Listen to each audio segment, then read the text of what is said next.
Ketika nama Jenderal Sudirman disebut, yang terbayang bukan hanya sosok panglima perang yang disegani, tapi juga seorang manusia sederhana dengan keyakinan besar yang tak tergoyahkan. Ideologi Jenderal Sudirman lahir dari kesadaran bahwa kemerdekaan bangsa bukanlah hadiah, melainkan amanah yang wajib dijaga hingga titik darah terakhir. Baginya, tanah air adalah titipan Allah yang harus dibela meski nyawa menjadi taruhannya. Ia memandang perjuangan bukan sekadar urusan politik atau militer, melainkan bagian dari ibadah. Dalam setiap langkahnya, Jenderal Sudirman menegaskan bahwa seorang pemimpin harus berdiri di garis terdepan, berkorban lebih banyak daripada orang lain, dan tidak boleh menyerah walaupun keadaan sangat sulit.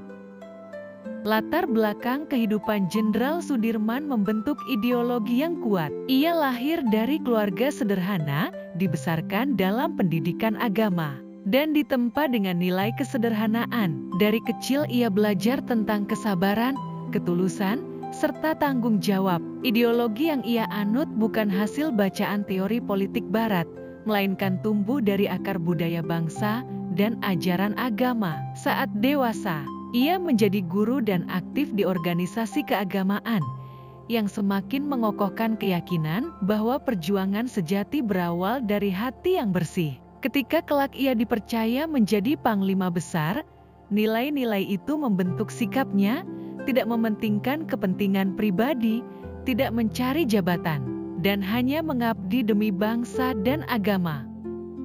Prinsip keteguhan hati menjadi inti dari ideologi Jenderal Sudirman. Meski tubuhnya ringkih akibat penyakit paru-paru, ia tidak pernah menjadikan sakit sebagai alasan berhenti berjuang. Saat Belanda melancarkan agresi militer, Jenderal Sudirman memilih bergerilya bersama pasukannya di hutan-hutan, digotong di atas tandu karena fisiknya lemah. Namun semangatnya jauh melampaui mereka yang sehat. Ia ingin menunjukkan bahwa perjuangan tidak boleh berhenti hanya karena keterbatasan jasmani. Bagi Jenderal Sudirman, kehormatan bangsa lebih penting daripada kenyamanan pribadi. Ideologi ini menanamkan pesan bahwa seorang pemimpin sejati tidak menyerah pada keadaan, tetapi justru menjadi sumber kekuatan bagi orang-orang yang dipimpinnya. Bagi Jenderal Sudirman, rakyat adalah inti kekuatan bangsa. Ideologinya menekankan bahwa pemimpin harus menyatu dengan rakyat, bukan berdiri di atas mereka. Ia hidup sederhana, makan apa yang dimakan rakyat, merasakan lapar, dingin, dan penderitaan bersama pasukannya.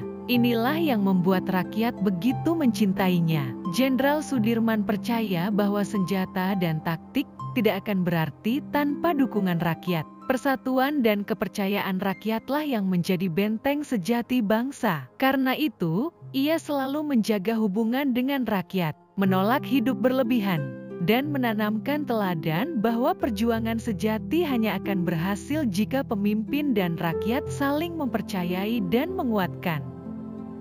Aspek religiusitas menjadi dasar ideologi Jenderal Sudirman yang paling kokoh. Ia selalu menegaskan bahwa perjuangan harus dilandasi dengan doa, iman, dan tawakal kepada Allah. Dalam banyak kisah, sebelum bergerak ke medan perang, Jenderal Sudirman mengajak pasukannya untuk salat berjamaah, membaca doa, dan menguatkan hati dengan mengingat Tuhan. Ia yakin bahwa kemenangan bukan hanya hasil strategi militer, melainkan pertolongan ilahi. Ideologi ini menjadikan perjuangan melawan penjajah bukan sekadar perang fisik, melainkan jihad yang memiliki dimensi spiritual. Dengan keyakinan itu, ia mampu menghadapi ketidakpastian, keterbatasan senjata, dan ancaman kematian dengan hati yang tenang dan mantap. Sikap teguh menolak kompromi dengan penjajah adalah bukti nyata ideologi Jenderal Sudirman. Baginya, kemerdekaan adalah harga mati yang tidak bisa ditukar dengan janji palsu atau kesepakatan yang merugikan bangsa. Ketika ada tekanan politik yang mendorong perundingan dengan Belanda, Jenderal Sudirman tetap memilih melanjutkan perjuangan bersenjata. Ia menilai, lebih baik bangsa ini hancur dalam kehormatan daripada hidup kembali dalam belenggu penjajahan. Prinsip ini memperlihatkan integritasnya sebagai pemimpin yang tidak tergoda kepentingan pribadi atau kekuasaan. Ideologi ini mengajarkan bahwa kemerdekaan sejati hanya dapat dipertahankan dengan keberanian, ketulusan, dan pengorbanan.